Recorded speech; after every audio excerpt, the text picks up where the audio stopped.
Alguém de vocês aí? O que vocês acham que é ter paz?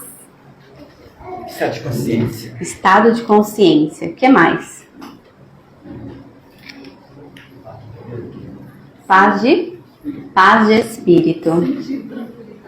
Sentir tranquilidade. E vocês quando vocês sentem paz? Vocês têm paz, todo mundo aqui? Sim? Alguns momentos sim, outros não, né? Às vezes. Alguém tira a paz de vocês, gente? Sério? Às vezes a gente deixa, né? Entrevista mesmo já. Às vezes Deus mesmo tira a nossa. Então hoje nós vamos descobrir o que Emmanuel fala pra gente, tá bom? Todo mundo aí recebeu uma mensagenzinha, né? Quando a gente vê o nosso Senhor Jesus, vamos voltar lá atrás antes da gente entrar na mensagem. Quando a gente olha nosso Senhor Jesus, que ele está lá no Calvário, no momento da crucificação, que ele olha assim, não vê ninguém, seus amigos o abandonaram, uns os traiu, aquelas pessoas que estavam do lado dele o tempo inteiro ali, diariamente no dia a dia, né, encarnados, né, claro ali, estavam do lado dele de Jesus e ele ali sozinho, abandonado, né? Na nossa concepção, a gente tem a ideia de um homem que estava triste, que estava sozinho naquele momento, tá? Mas Jesus não estava sozinho, porque quem está com Deus nunca está só. E Jesus tinha uma pleia de espírito. A gente consegue ver isso no livro Boa Nova. Lá coloca pra gente que existe uma pleia de espíritos junto com Jesus naquele momento. Espíritos que o amavam e que ainda o amam e eram fiéis a ele. Não é bonito de saber isso? E na nossa concepção a gente achava que Jesus estava triste pelo que ele ia passar. E na verdade, Jesus estava triste pelas nossas escolhas, por saber o que a gente ia passar, por saber o que a gente ia sofrer. Essa era a verdadeira tristeza de Jesus, né? E aí a gente entrando aqui na nossa mensagem de Emmanuel, que a gente vai começar agora, e a gente vai descobrir se alguém consegue tirar a paz de vocês, hein, gente? Pelo jeito eu tô vendo que alguém aí tira a paz de vocês sérios, hein? Vamos lá. Está no livro Calma, essa mensagem é de Emmanuel e chama A Paz em Nós. A paz em nós não resulta de circunstâncias externas. Ah, Cássia, como que eu vou ter paz se eu tô desempregada? Como que eu vou ter paz se eu recebo uma merreca? Não dá para pagar as contas. Como que eu vou ter paz se eu sei que meu esposo está me traindo? Como que eu vou ter paz se eu sei que eu estou com uma enfermidade? Como eu vou ter paz se eu sei que a minha mãe, meu pai está com uma enfermidade que logo eles vão desencarnar? Como que eu vou ter paz se isso está me atormentando? Então quer dizer que quando Jesus esteve aqui na terra e ele olhou para o lado e não viu que tinha ninguém dos seus discípulos, dos seus seguidores, ele não teve paz? Será que Jesus não teve paz nesse momento? Vocês acreditam? Estava em paz com ele mesmo. Com certeza. Então, olha só. A paz não resulta em circunstâncias externas. Então, a paz não está nas situações externas do dia a dia da gente, tá? A paz é uma construção íntima em nós. Porque Jesus, por tudo que ele passou aqui, por tudo que ele sofreu, ele estava em paz? Ele estava em paz. Então, vocês acham que a gente só consegue ter paz em um mundo ditoso? Porque no mundo de prova e expiação não tem jeito, não. Não, a gente consegue ter paz. Porque a paz é um estado de espírito, como o nosso amigo falou. Um estado da nossa consciência tranquila. E ela está intimamente em nós. Não está nas situações lá fora do dia a dia da gente. Tá? Então vamos continuar. A gente vai indo e voltando, é assim mesmo, tá? A paz em nós não resulta de circunstâncias externas, e sim na tranquilidade de consciência. Aonde está escrito as leis de Deus, gente? Na nossa consciência. Então, tranquilidade de consciência. Coloca pra gente no Livro dos Espíritos, na pergunta 922. Vou pegar aqui para nós. Lá no Livro dos Espíritos, vamos lá. Porque a gente sempre procura uma felicidade, né? Vamos saber o que os Espíritos falam pra gente aqui.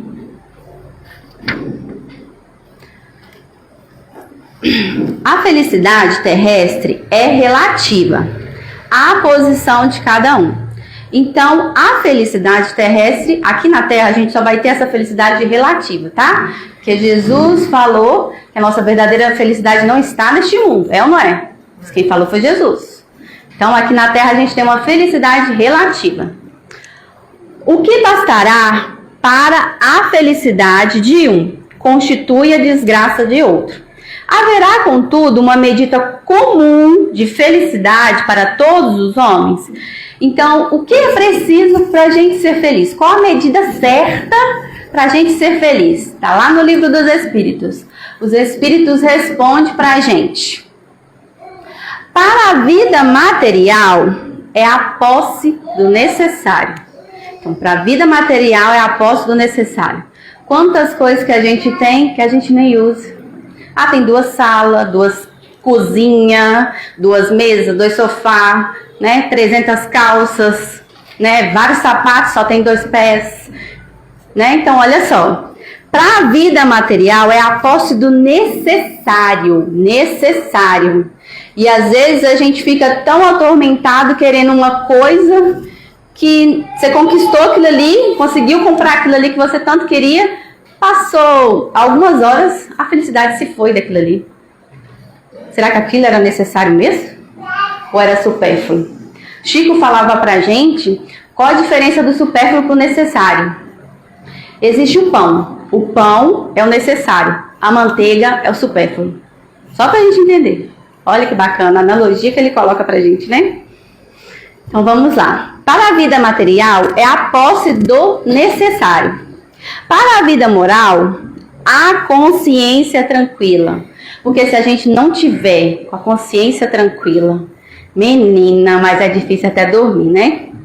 Porque a consciência corrói e dói de um jeito, né? A gente vê muito também, por exemplo, quando você passa por um processo de luto. Quando uma mãe ou um pai desencarna, e aí tem aquele filho que fica lá desesperado, né? No velório, no caixão, fazendo aquele desespero todo. Porque a consciência ali cobra na hora, gente. Porque ele não fez tudo o que ele podia. E dói demais você ser um filho e saber que você poderia ter feito mais para os seus pais e você não fez. Preferiu ficar ali no TikTok, no Instagram, rolando vídeo, perdendo tempo. E a gente faz isso.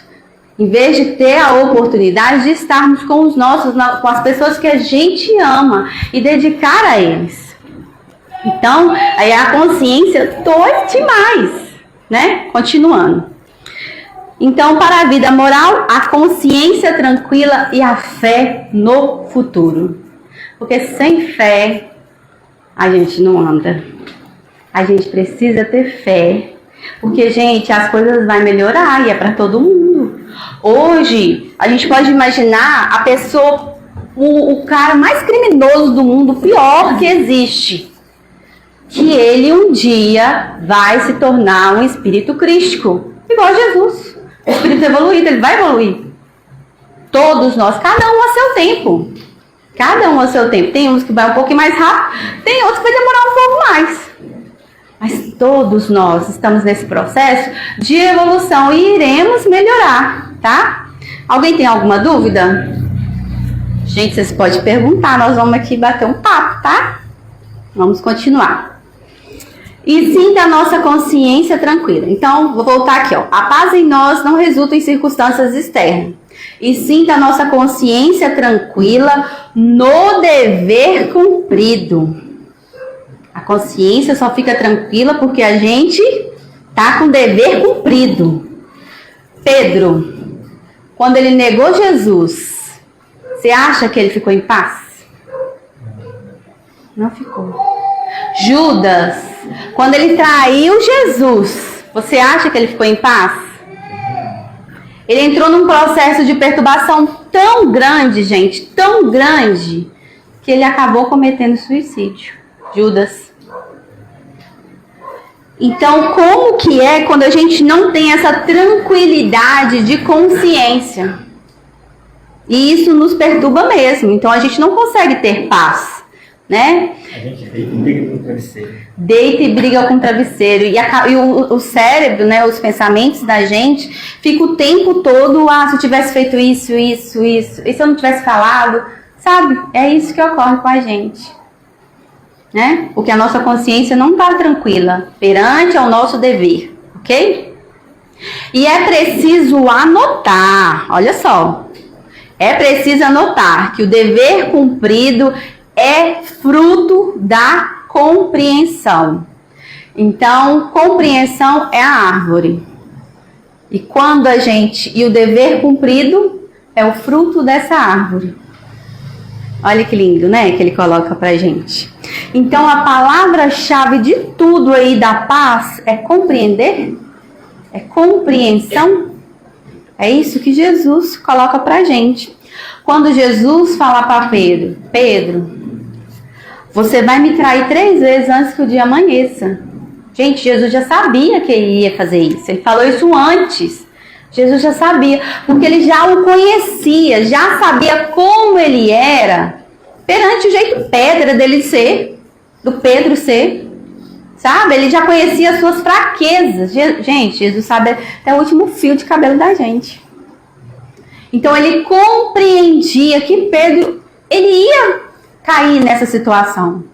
Ele ia negar Jesus. E outra coisa ele fala, Pedro, embainha a sua espada. Porque quem com ferro será ferido.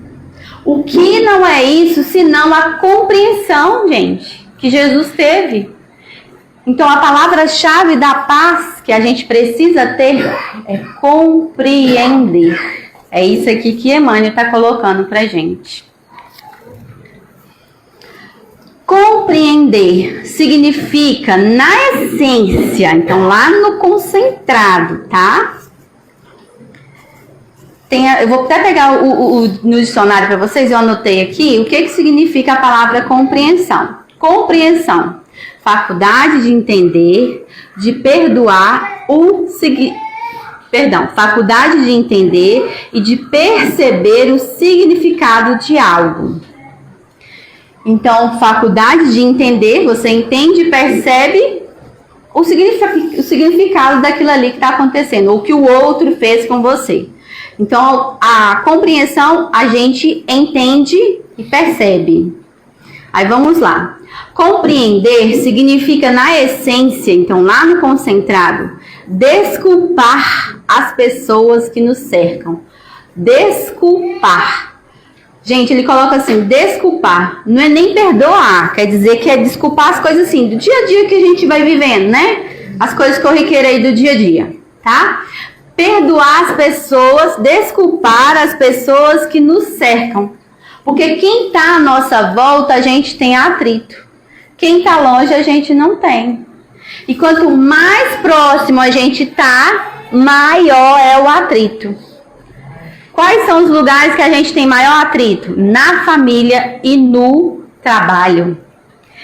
A gente consegue perceber que quanto mais próximo a gente está, a gente tem mais atrito. Por exemplo, quando a gente começa a trabalhar, seu chefe, ou seu gerente, supervisor, ou seu amigo mesmo que está do seu lado, vocês são super amigos. Todo mundo é maravilhoso, tô adorando. Lá é muito bom de trabalhar. Passa-se 1 ano. Ai, nossa, já tem uma pessoa ali que me irrita. Passa-se 2. Nossa, meu chefe, se ele fala aquela palavra, já vem no meu cérebro, já me irrita aquilo ali que ele fala. Bom dia. Aquele bom dia dele. Porque quanto mais a gente se aproxima, então quanto mais tempo a gente está ali convivendo, mais atrito a gente vai tendo. E qual é o nosso papel? O que a gente tem que fazer? Compreender que o jeito dele falar é assim. Entender que o jeito dele falar é daquele jeito? Gente, a gente não... Difícil demais, Toninha, aceitar, né? Difícil demais. Mas a gente tem que ter esse exercício diariamente de começar a compreender o outro, sabe? Porque senão a gente vai ficar lá fora sempre discutindo com todo mundo. Então é um trabalho, é um movimento que precisa ser feito para que a gente consiga compreender. Para a gente entender o outro, sabe? Por isso que amar os amigos, eu falo agora, amar os inimigos aí que é pedreira. É pedreira? Amar inimigo? Aí o povo vai falar, eu vou amar meu inimigo? Como assim eu vou amar meu inimigo? Não, mas aí que tá a questão, né? O inimigo, assim, né? Eu vou dizer, né? O relacionamento da família, relacionamento com o chefe, igual você falou, no relacionamento, no namoro, no casamento, no noivado, no casamento, seja lá o que for, né? No relacionamento íntimo, né? Sim. Então, esse desafio aí, né? De conviver com as pessoas que são diferentes da gente, né? São, né? Que pensam diferente da gente, que agem diferente. É porque a gente acha que a gente é dona da verdade. Que a nossa verdade é a certa. E aqui o outro, a verdade do outro é errada. Aí que tá o dilema e o desafio da gente, né? Sim, isso mesmo. Né, como a gente, como espírita, né? Que somos, né? Nós somos da casa espírita, né? Deduz que quem está aqui é espírita, né? Então, é aí que está o desafio da gente, né? De ser, e quanto mais a gente sabe, mais que a gente é cobrado. Sim, é isso mesmo. Ela está falando assim que como é difícil perdoar os inimigos, né? E amar os inimigos, né? E amar quem está próximo também é difícil, tá? Porque às vezes tem gente que é bem difícil na vida familiar da gente. Quantos pais não gostam do filho? Quantos filhos não gostam do pai, né? E a gente vê isso, né? Mas amar os inimigos ainda é muito difícil. E quem é o nosso maior inimigo? Alguém sabe? Nós mesmos. O nosso maior inimigo é a gente mesmo. Porque a gente se sabota. Né? A gente se sabota. A gente coloca desculpa para tudo que a gente faz. A gente não é sincero perante a nossa avaliação que a gente tem que fazer diariamente. Né? Então, Sócrates fala pra gente, conheça-te a ti mesmo. Santo Agostinho coloca pra gente, o que a gente tem que fazer pra gente conhecer a si mesmo? Todos os dias, à noite, antes de dormir, você vai refletir no que você fez durante o dia. E refletir numa sinceridade, sabe? Porque às vezes a gente reflete que a gente fez aquela determinada coisa com alguém, ou por exemplo, eu tratei ela mal, mas foi porque ela fez isso comigo. Então, eu não estou sendo sincera. Eu estou me auto-sabotando. Eu estou dando desculpa do porquê eu fiz o erro. Do porquê eu agi errado. Sendo que o erro é erro. E jamais vai deixar de ser erro. Erro é erro. Então, a gente tem que parar de ficar dando essas desculpas e sermos sinceros. Porque senão a gente não vai conseguir ter esse movimento de mudança. Porque a gente não está sendo sincero com a gente mesmo. Perante as nossas dificuldades que a gente ainda tem. Gente, nós somos espíritos errantes ainda. Estamos aqui em processo de evolução. Tem ninguém aqui perfeito. Nem super-herói. Não tem. Né? Vamos continuar. Então, é desculpar as pessoas que nos cercam. Ok? Nas oposições que nos façam. Nas oposições que nos façam. Porque a gente adora quem concorda com a gente. Quem discorda, aí o bicho pega, né? Aí a gente acha ruim. Então, olha só. É desculpar as pessoas que nos cercam nas oposições que nos façam. E esquecer as ocorrências que nos mostram adversas. Esquecer. Porque se toda vez que eu lembrar daquela situação que o outro fez, vai doer em mim. Eu vou ficar alimentando a raiva, o ódio, a ira, a angústia, a mágoa. É esquecer. Porque ninguém consegue caminhar com a mágoa dentro da gente. Gente, tem situações na vida da gente que se a gente lembrar, a gente fica até com a cara vermelha, de tanta raiva. Consegue ser transmitido. É sério? Eu sei. Quem é branquinho, então, acontece muito isso. A gente consegue transmitir, assim, sabe, a energia ruim em nós, no nosso corpo físico. Olha para você ver. Então, aqui coloca pra gente esquecer. Sabe por quê? Porque a gente ainda está no processo de evolução. Porque se a gente ficar toda hora alimentando aquilo ali, a gente vai dar mais alimento para essa angústia. A gente está alimentando para ficar mais forte, sabe? Então, hoje a gente esquece. Amanhã, se a gente for comentar, a gente já venceu. A gente vai falar sem dor. Hoje você ainda fala, se você falar, você vai ter dor.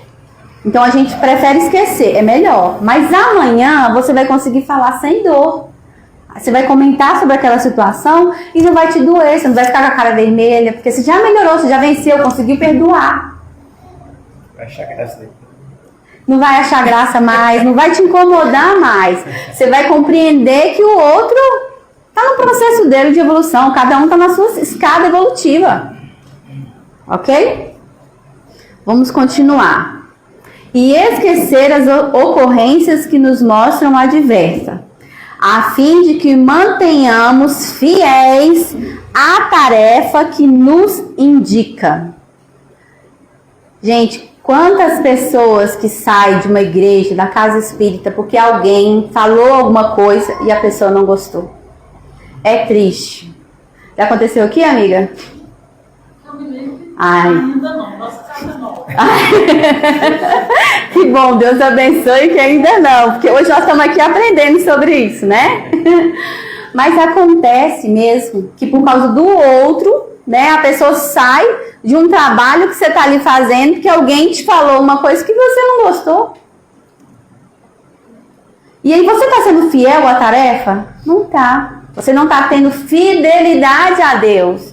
Porque o seu trabalho ali social, numa casa, na igreja, seja na rua lá fora com alguém ou na campanha do quilo, por exemplo, esse trabalho seu é uma fidelidade com Deus. Não é com a casa Bezerra de Menezes, não é com a casa de Euripides. Isso é você com Deus, essa fidelidade que você tem que ter.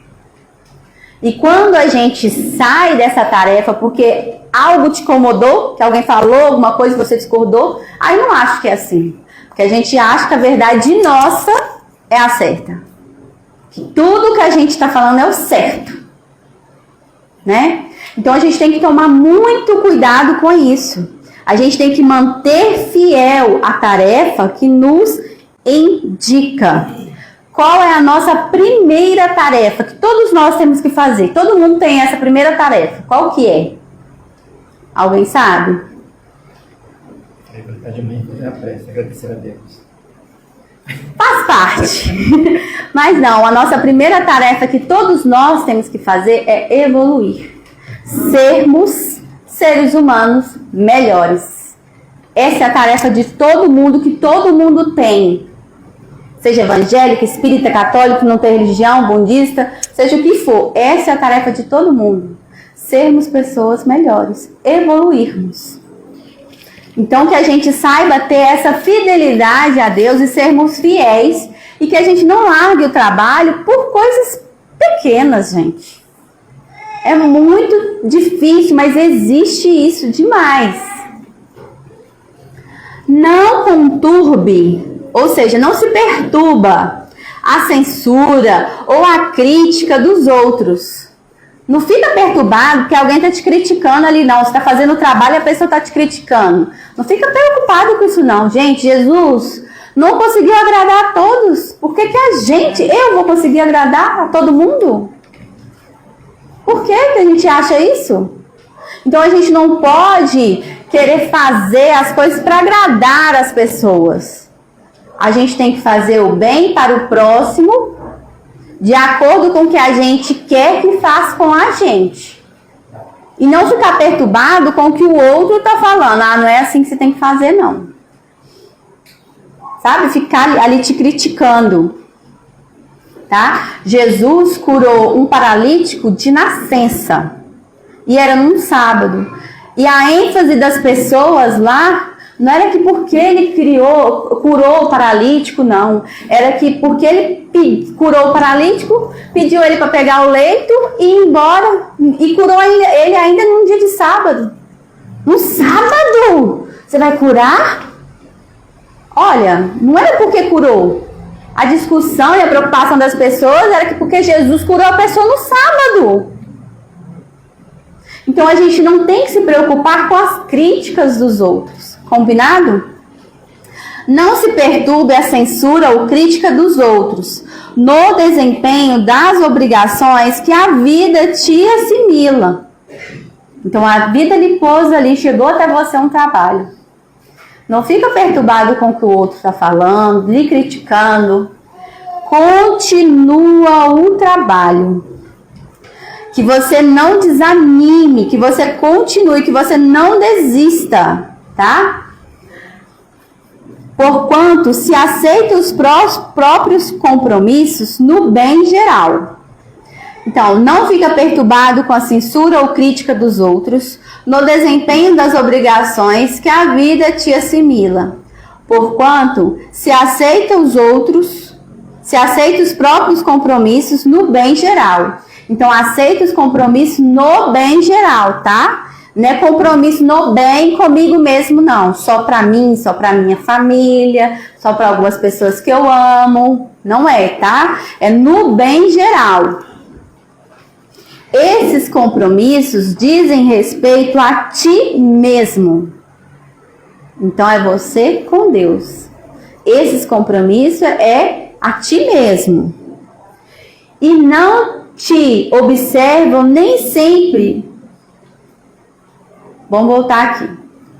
Porquanto se aceita os próprios compromissos no bem geral. Esses compromissos dizem respeito a ti mesmo.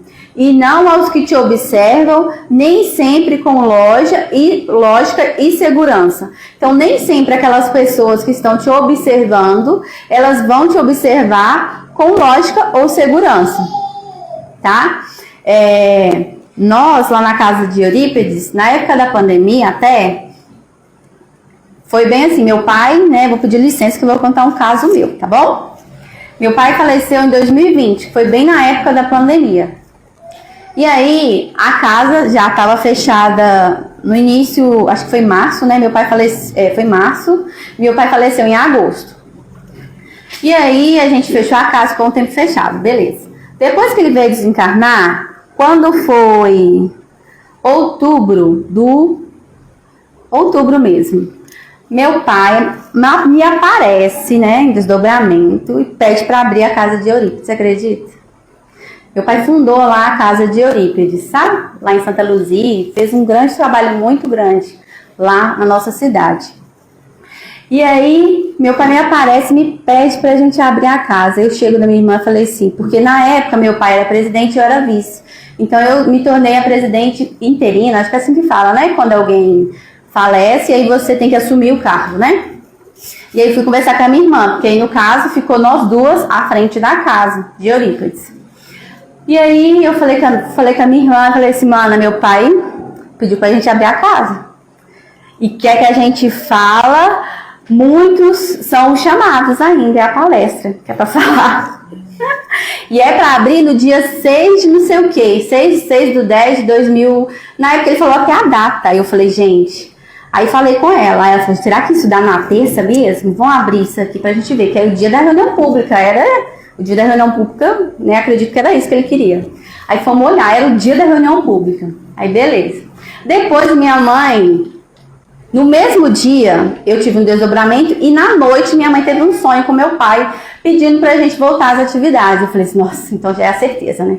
Porque eu não sou ninguém, minha filha, mas minha mãe já é uma coisa. Então, é pra gente abrir mesmo. Vamos abrir a casa. Vocês não têm noção do como a gente foi apedrejado. Porque todas as casas espíritas estavam fechadas. Todas fechadas. As igrejas evangélicas estavam abertas. Mas as casas espíritas estavam fechadas. E meu pai pediu pra gente abrir, fomos abrir. Abrimos uma casa e eu falei assim, mano, não preocupa. Que se a espiritualidade pediu, meu pai tá lá trabalhando e ele pediu, a gente vai fazer. E vai dar certo. Não sei como não, mas vai dar certo. Aí a gente fez com todos os cuidados, é claro, né? Jamais, né? A gente fez todos os cuidados. Então só podia entrar com máscara. A gente colocou umas fitas assim nas cadeiras, para as pessoas ficarem separados e tal, pular a cadeira, essas coisas. Então a gente fez todos os cuidados que pedimos e abrimos a casa. E fomos na coragem. Na coragem. E quantas pessoas que a gente atendeu de fora, vocês não têm noção. Tinha gente que vinha do interior, gente, de outro estado, na nossa casa na época da pandemia, com problemas de autoextermínio, com muitos problemas, porque na pandemia a gente ficou muito assim, só nas redes sociais, né, sem ter essa conexão com as pessoas, sem ter o abraço. Então acho que as pessoas sentiram muita falta disso, né? E aí muita gente apareceu na casa com esses problemas. E a gente lá trabalhando, tentando ajudar esse pessoal de alguma forma, né? Porque a espiritualidade pediu, estamos abrindo. Nós só obedece. Mas deu tudo certo. Por mais que as pessoas nos criticou, a gente fez a nossa parte. Depois outras casas até veio pra gente, conversou com a gente, perguntou como que a gente estava fazendo para pegar ideias, né, por causa dos protocolos que estava pedindo e tal. Na época a gente chamou o pessoal da prefeitura perguntando se podia abrir, aí eles veio, explicou pra gente quantas pessoas que podia receber, tudo direitinho, pra gente fazer de acordo com as normas, né, do homem aqui, né. E abrimos. E deu tudo certo, né. Então, por mais que as pessoas que estão lá fora vejam o nosso trabalho, que para eles estavam errado, as pessoas não enxergam. Mas existe uma coisa muito maior que aquilo ali. Muito maior. Então, graças a Deus, de alguma forma, a espiritualidade conseguiu ajudar muita gente que estava ali precisando de ajuda, de socorro. E deu tudo certo. Estamos aí fielmente ainda trabalhando na seara de Jesus. E não pode parar, né?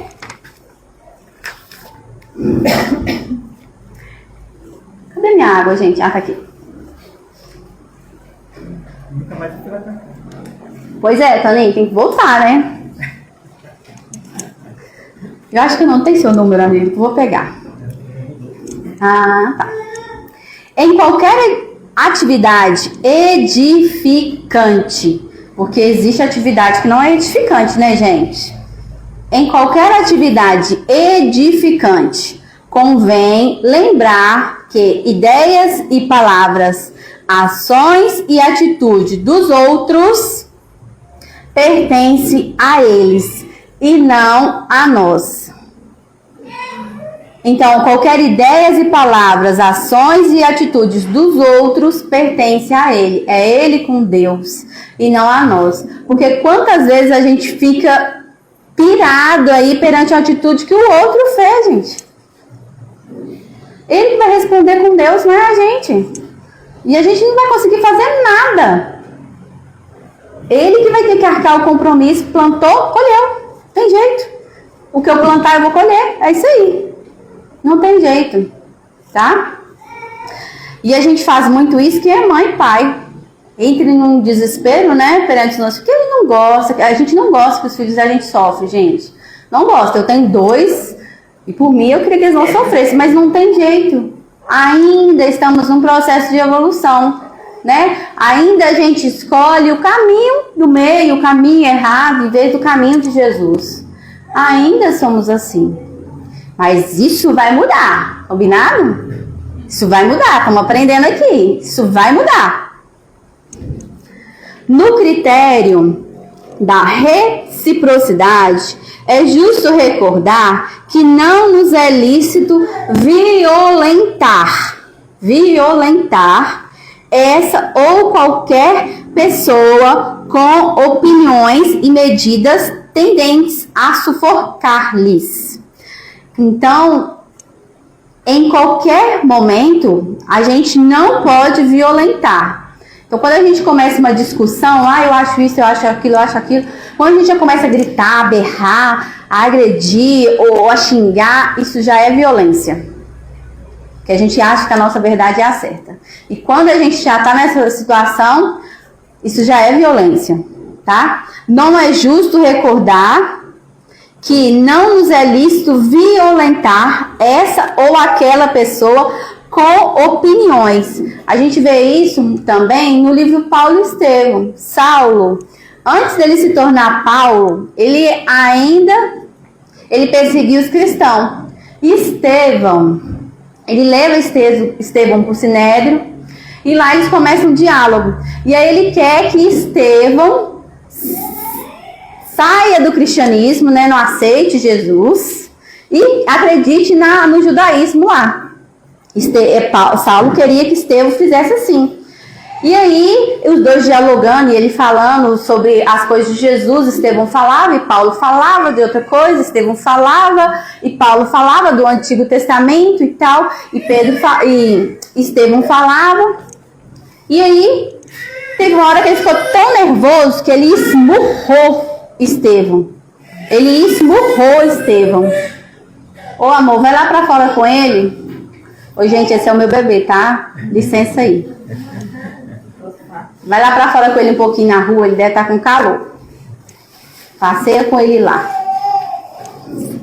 Tudo.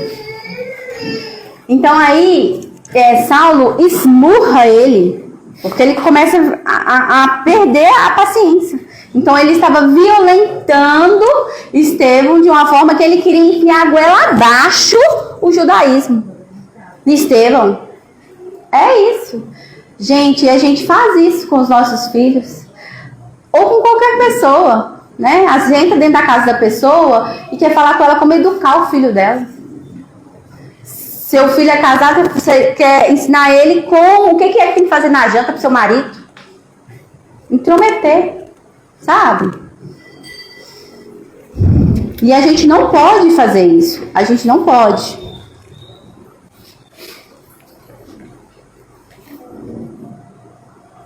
Muitas vezes a gente quer ajudar o outro, mas quer ajudar o outro dirigindo a vida do outro. E a gente não pode fazer isso. Porque se até Deus respeita o nosso livre-arbítrio, por que a gente não vai respeitar o livre-arbítrio do outro? Então a gente tem que aprender a respeitar. Respeita. Se o outro quer viver daquele jeito, não tem jeito. Uma hora ele vai cair em si. E na hora que ele cair em si, vier te pedir ajuda, você vai lá e ajuda. Pronto, é isso. Tá? Não tem como a gente querer mudar o outro. A gente não consegue. A gente muda só a gente mesmo. O outro não tem jeito. A gente ainda não consegue. Tem mães que passam lutas aí com o filho, né? Parece que quando casa, o filho fica dá mais trabalho ainda. Né? Tem mãe que passa muita luta. E aí a gente quer, como pode dizer, dirigir a situação, mas a gente não consegue, é ele. É a escolha dele, é o livre-arbítrio dele. Tem gente que tá ainda assim no poço e levanta, mas tem gente que é só lá no fundo. Que depois de estar lá embaixo, não tem como, gente, não tem pra onde ir mais, é só subida, não tem jeito. E aí aquilo que você achava que era certo, aquilo que você achava que era a verdade sua, começa a te incomodar. E aí você quer mudar. Porque aí aquilo aí não te sacia mais. Porque não diz pra gente que aonde está o seu tesouro, está o seu coração, não é? Então ainda eu me sacio com a maledicência, falar mal dos outros. Aquilo me atrai ainda. Mas vai chegar um determinado tempo que isso não vai lhe atrair mais. Você vai ficar cansada dessa situação. Vai achar ruim. Porque você já está lá embaixo, no fundo do poço. E agora é só subida. Então vai ter que ocorrer esse movimento de mudança aí. Não tem jeito. E a paz que a gente tanto quer é só com esse movimento. Tá? Só com esse movimento. E ninguém tira a paz da gente.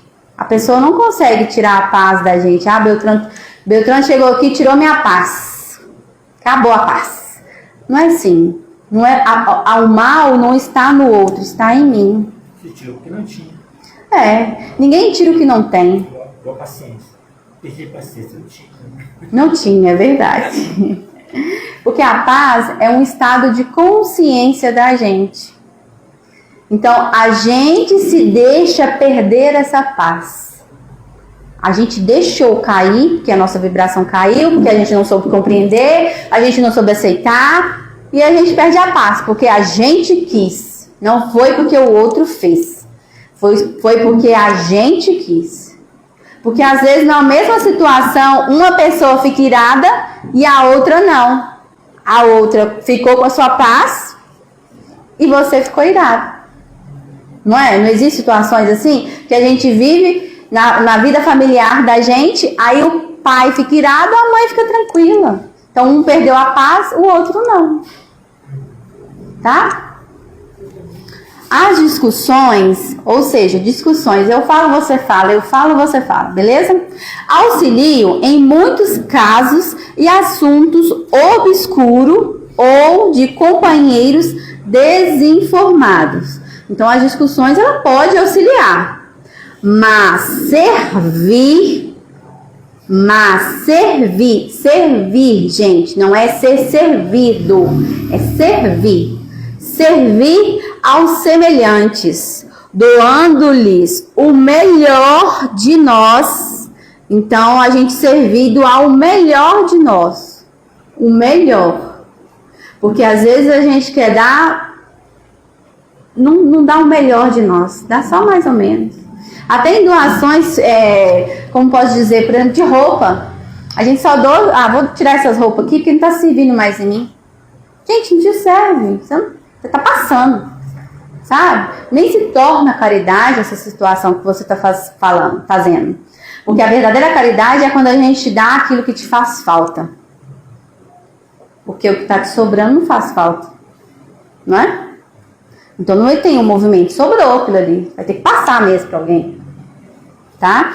Então a gente doar o melhor da gente, fazer o melhor que a gente pode, é servir ao semelhante, doando o melhor de nós. É o argumento decisivo. Então o melhor argumento que a gente tem é a prática, é o exemplo. O que a gente tem de melhor que a gente pode fazer é a prática. É praticar. Porque às vezes a gente fala muito bem, mas vive pessimamente. Não tem? Às vezes a gente fala super bem, mas em casa é um demônio. Na hora que chega em casa, né, todo mundo até irrita.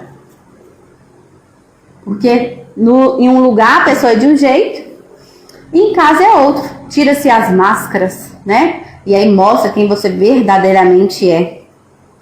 Então, olha só, mas servir aos semelhantes, doando o melhor de nós, é o argumento decisivo para clarear os agentes de solução a qualquer problema. Então, perante qualquer problema, o melhor argumento que eu posso fazer é praticar. É o exemplo. O melhor argumento que eu vou ter na situação de problema que a gente está tendo é praticar.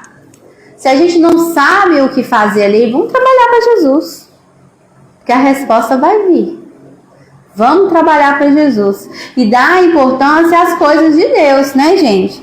Porque às vezes a gente divulga mais o mal. Quase sempre. A gente divulga mais o mal. Porque, por exemplo, se a gente recebe uma mensagem de WhatsApp, de um acidente, de alguma coisa assim, ou de algo de ruim que aconteceu, a gente sai divulgando nos grupos aí, ó. Mas se você recebe uma oração, você até passa. Nem abre, tem vezes que nem abre. Uma oração, uma mensagem, e nem divulga. Ainda o bem é muito tímido. Ainda o bem é muito tímido. E a gente precisa, nós como espíritas, temos a obrigação de divulgar esse bem. De fazer o bem. Temos a obrigação disso, porque hoje a gente está sabendo disso. Então, quando vier essas coisas de ruim, não vamos ficar alimentando mais coisas ruins para as pessoas, não. Porque se você fica o dia inteiro vendo só notícia ruim, acidente, não sei o que, matou não sei quem, estrupou não sei o que, feminicídio, não sei o que. Aí você vai deitar, você acha que vai ter paz, gente? Você ficou o dia inteiro alimentando seu espírito de coisa ruim. Você só vê jornal o dia inteiro. Gente, jornal só tem desgraça. Só tem trem ruim. Só tem isso. Né? Se apertar assim, sai sangue. E aí a gente vai descansar.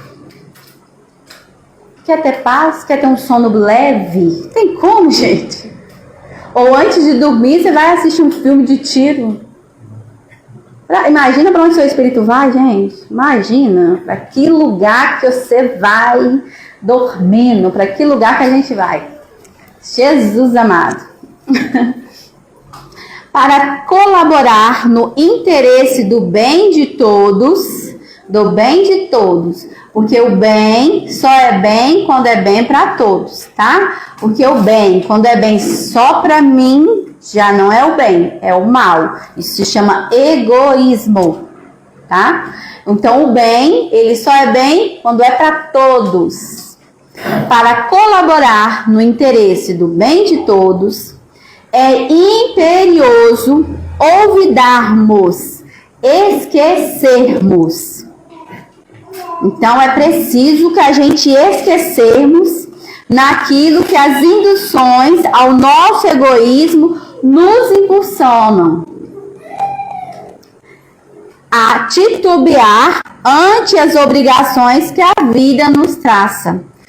Ou seja, nos impulsiona a titubear, é assim, a gente ficar... será que eu vou, não vou? Se eu for, eu vou perder. Melhor não fazer isso não, né? Porque me é um folgado... Só me dá trabalho, melhor não fazer isso, senão eu vou acabar perdendo, né? É ficar nessa situação. Então, para colaborarmos no interesse, no bem de todos, é imperioso a gente esquecer naquilo que as induções do egoísmo nos impulsam, a gente ficar em dúvida ante as obrigações que nos traçam, que nos são traçadas. Porque existe um momento da vida da gente que a gente tem... Todos nós temos uma bifurcação. A gente tem quantos minutos? Alguém sabe? 3 minutos só? Então vou falar rapidinho. Ai, não vi ali, desculpa. Todos nós temos um momento da vida que a gente tem uma bifurcação. Que a gente vai ou para Jesus ou para o mal. É escolha nossa para qual caminho a gente vai seguir. Chega um momento da vida da gente que a gente fica assim. Nesse meio assim, a gente tem que escolher. E se a gente for pro lado do mal, a gente até pode ir, que na maioria das vezes a gente vai. Mas a gente tem que voltar consertando todos os erros com aquelas pessoas. A gente vai voltar consertando e vai demorar um pouco mais a gente chegar no caminho até Jesus. Para a gente retornar a essa bifurcação e voltarmos para o caminho do Cristo, tá? Ainda que todos os elementos exteriores se te revelam contrários às ações que desenvolva, é perfeitamente possível guardar a própria serenidade. Então, por mais que você ache que está tudo dando errado, é perfeitamente possível a gente guardar a serenidade porque a nossa consciência está tranquila. Porque nós estamos no trabalho do bem para todos, cumprindo o dever, tá? E esse dever é as leis de Deus. Acabou? Tudo bem? Desde que saibas entender pessoas e situações. Então a gente tem que entender, compreender os outros, entender que cada um está em um grau de evolução. Deixando onde se coloquem, seguindo para a frente com o trabalho que lhe compete. Então, faça a sua parte, cumpra a sua parte e pronto. Gente, vocês acham que foi fácil para Chico? Para a irmã Dulce? Não foi, gente, não foi fácil, mas eles cumpriu a parte dele. Paulo fala pra gente, mesmo com os joelhos desconjuntados, todo regaçado, né? Que a gente persevere trabalhando em nome do Cristo. A paz em nós, repitamos. Então vamos frisar isso aí, ó. Nasce da compreensão em serviço. Então, ela só começa na compreensão em serviço. Porque não tem como eu saber que eu sei compreender se não tem ninguém para pisar no meu pé. Tem como? Não tem. Não tem como, né? Então, a paz em nós, repitamos, nasce na compreensão de serviço. E a compreensão em serviço é mantida pela tolerância.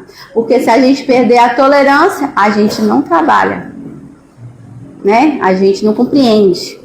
E a compreensão em serviço é mantido pela tolerância para com os erros alheios.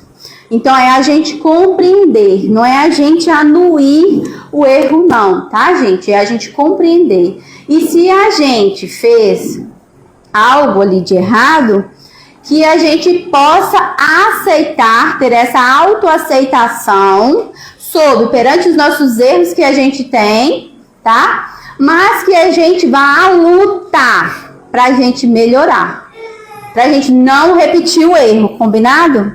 Porque cada um de nós vai responder pelas suas escolhas, pelas suas atividades que você faz. Combinado?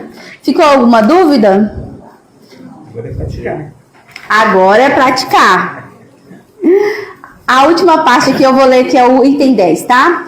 Em suma, enquanto não soubermos perdoar, então enquanto a gente não souber perdoar, não seremos felizes para submetermos à prática do bem segundo a lei de Deus. Porque quando a gente não perdoa, a gente fica algemado ali a pessoa. A gente carrega um peso e a gente não tem essa liberdade quando a gente não perdoa.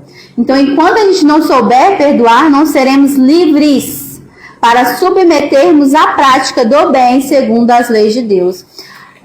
O maior exemplo de compreensão foi Jesus na cruz. Ele vira e fala para nós: Pai, perdoa-lhes. Eles não sabem o que fazem. Então, Jesus compreende que a gente errou ali. Jesus abençoe, minha irmã. Obrigada, viu? Isso aqui eu tiro, né? Esse que tá preto. E esse também.